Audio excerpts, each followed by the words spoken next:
بسم اللہ الرحمن الرحیم۔ پوری بات سنے بغیر بیچ میں بولنے والے اکثر شخص احمق ہوتے ہیں۔ اللہ ناراض ہو تو روٹی نہیں چھینتا بلکہ سجدے کی توفیق چھین لیتا ہے۔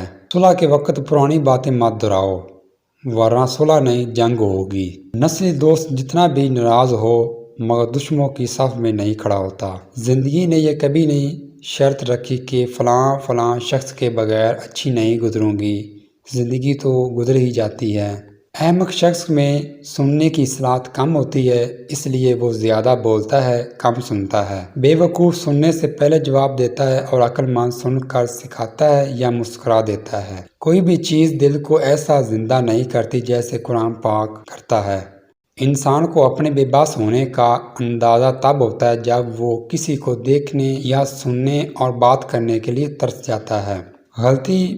وہ غلطی سب سے بڑی غلطی ہے جس کے غلط ہونے کا احساس تک نہ ہو۔ کچھ پھول دھوپ میں اچھے لگتے ہیں، کچھ چھاؤں میں، اس لیے اللہ تعالیٰ بہتر جانتا ہے کہ ہمارے لیے کیا بہتر ہے اور وہ ہمیں ہی دیتا ہے جو ہمارے لیے بہتر ہو۔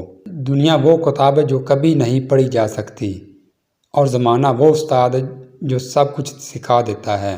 ماں کی گود سے قبر کی دیوار تک، زندگی کے ہر پہلو میں نظر ڈال کر دیکھ لے، اللہ کے سوا کوئی نہیں۔ ایسی خوشی سے بچو تو دوسروں کو دکھ دیکھ کر حاصل ہوتی ہے۔ ساری زندگی لگا دی تو نے مال جمع کرنے میں اے انسان، مگر شاید یہ بھول گیا نہ کفن میں جیب ہے اور نہ قبر میں الماری ہے۔ انسان جب منافقت کی سیڑھیاں چڑھنا شروع کر دیتا ہے تو اسے جھوٹ بولنے کی عادت ہو جاتی ہے۔ قبر کی انتہائی سے پہلے بھی قدرت ہمیں کئی بار تنہا کرتی ہے تاکہ ہم خالق سے تعلق کی مضبوطی سمجھیں۔ کسی کو اس کی زندگی میں معاف کر دینا اس کی قبر پر فاتحہ پڑھنے سے بہتر ہے۔ جھوٹ بول کر جیتنے سے اچھا ہے تم سچ بول کر ہار جاؤ۔